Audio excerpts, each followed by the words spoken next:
자, 그럼 우리 아이를 어떻게 키워야 할까요? 무엇을 가르쳐야 미래 인재가 될까요?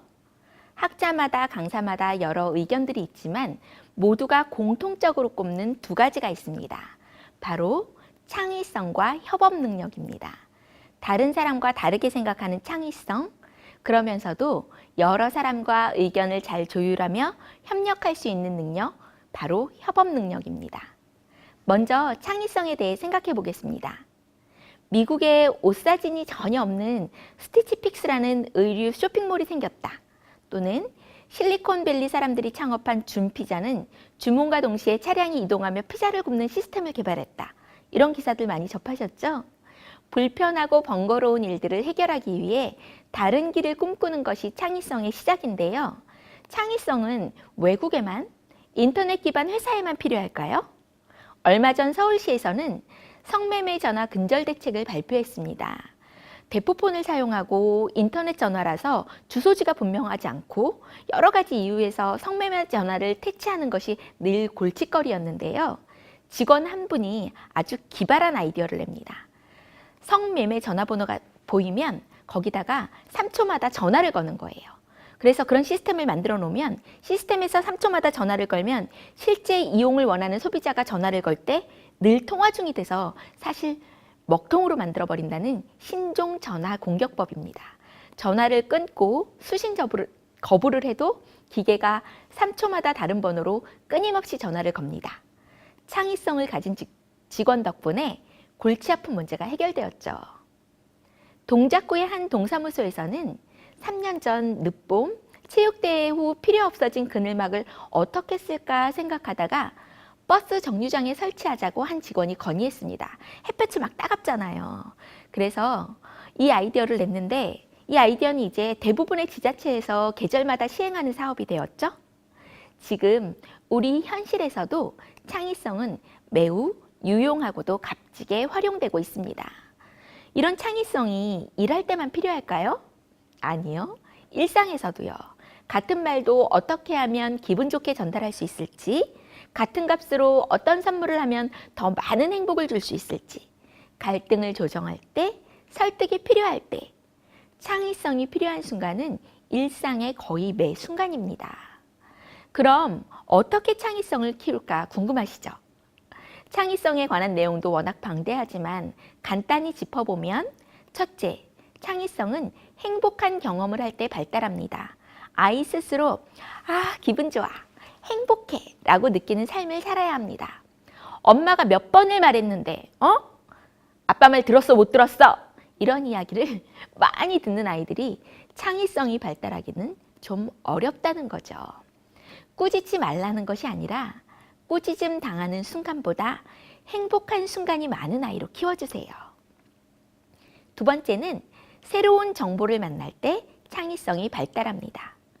여러분, 2명의 자녀에게 한 개의 빵을 가장 공평하게 나눠주는 방법은 무엇일까요? 빵을 어떻게 나누지? 라는 어린이 철학책을 보면 한 명에게는 빵을 자를 권리, 한 명에게는 잘라진 빵을 먼저 고를 권리를 주라고 합니다. 빵을 자른 아이는 나중에 빵을 고르게 될 테니 최대한 공평하게 자르려고 하겠죠? 이런 정보를 얻게 되면 비슷한 상황에서 창의성을 발휘해 훨씬 지혜로운 해결책을 찾을 가능성이 높아집니다.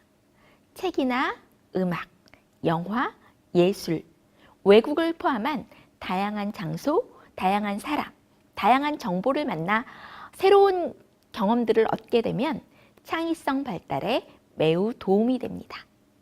세 번째는 결핍을 경험하면 창의성이 발달합니다. 3살에서 5살 아이들 놀이를 잘 살펴보면 나무 조각 여러 개를 이렇게 놓고 각각이 사람인 것처럼 막 이렇게 놀기도 하고요. 또는 길다란 끈을 가지고 아빠가 넥타이 매는 것처럼 막 흉내를 내기도 합니다. 역할 놀이에 필요한데 없으면 비슷한 무엇인가를 찾아내는 거죠.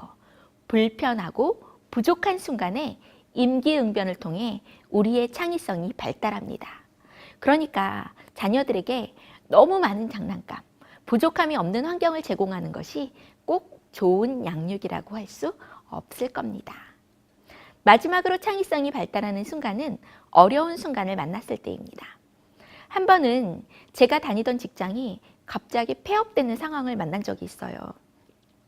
마지막 급여를 받을 수 있을지, 관계된 많은 사람들에게 피해가 가진 않을지 여러 가지로 머리 아프고 아주 힘든 시간을 보냈습니다. 그냥 도망가고 싶은 마음이 정말 굴뚝 같았지만 관리자 역할을 하던 때라 무책임하게 피할 수도 없었습니다. 그래서 남은 집기류를 어떻게 좋은 가격으로 처분할 수 있을지, 이사장과 어떻게 협의해야 할지, 관계된 사람들의 피해를 줄이기 위해 무엇을 도와야 할지, 직원들의 실업급여를 위해서 무슨 일을 해야 되는지 끊임없이 알아보고 회의하고 사람들을 만나 정보를 수집하며 노력했습니다. 그런데 그렇게 힘들었던 시간이 지나고 나니 거기서 성장한 능력과 위기대처 능력이 이후의 제 삶에서도 아주 큰 도움이 된다는 것을 깨달았습니다. 우리 자녀들이 어려움을 만나 서툴더라도 끊임없이 노력하며 헤쳐나갈 수 있는 자녀가 되게 해주세요. 어려움 앞에 당당히 맞설 수 있도록 부모가 대신하는 것이 아니라 작은 일부터 스스로 경험하게 해주시고 힘들 때 기댈 수 있는 언덕이 되어주신다면 우리 아이들의 창의성은 쑥쑥 자라날 것입니다. 4차 혁명 시대의 미래인재 두 번째로 중요한 능력은 협업 능력입니다. 메릴랜드 대학 도서관에는 메이크 스페이스라는 공간이 있습니다. 자신이 생각한 것을 만들어 볼 수 있는 공간인데요. 3D 프린터를 비롯해서 다양한 장비들이 아주 많이 갖추어져 있습니다. 그런데 이 메이크 스쿨의 벽에는 사방에 칠판이 붙어 있습니다. 이 칠판을 통해 자신의 생각을 이야기하고 친구들로부터 아이디어를 제공받습니다. 연구하다 막힌 부분에 대해서 조언을 듣기도 하고요. 이렇게 만들려고 했는데 더 좋은 아이디어가 있는지 친구들이 나누어 주는 것이죠. 이런 칠판은 이곳 외에도 강의실 복도 중간중간 여러 곳에 마련되어 있습니다. 메릴랜드뿐 아니라 스탠포드, 하버드 등 유수한 대학의 복도에도 이런 칠판들이 있어서 학생들이 필요한 순간마다 연구하다 막힌 부분에 대해 서로 조언하고 아이디어를 공유하는 소통 도구로 쓰이는 것이 당연한 과정으로 받아들여지고 있습니다. 예전에는 우리나라도 국가에서 정책을 발표하고 그것이 그대로 시행되었습니다. 갖가지 시행착오와 문제가 있었지만 그런 것이 체계적으로 관리되지도 않았고 다양한 의견을 반영할 시스템도 없었습니다.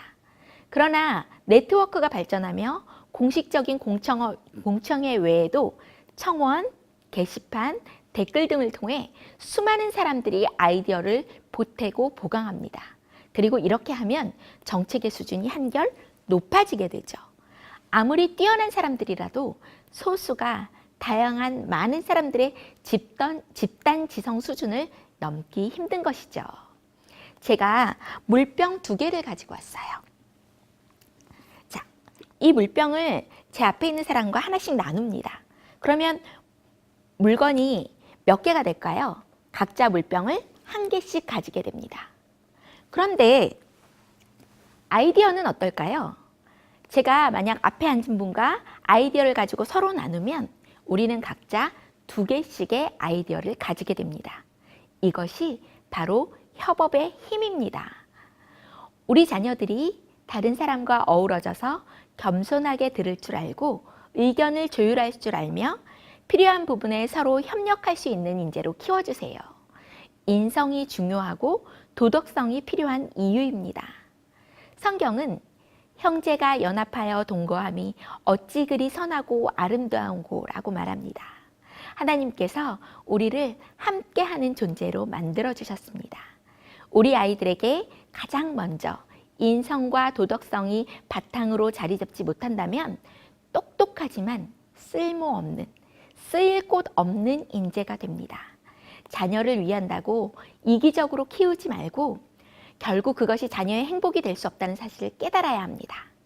성경의 말씀대로 이웃을 사랑하고 다른 사람과 잘 협업하는 미래 인재로 성장할 수 있도록 도덕성과 인성을 꼭 신경 써 주세요.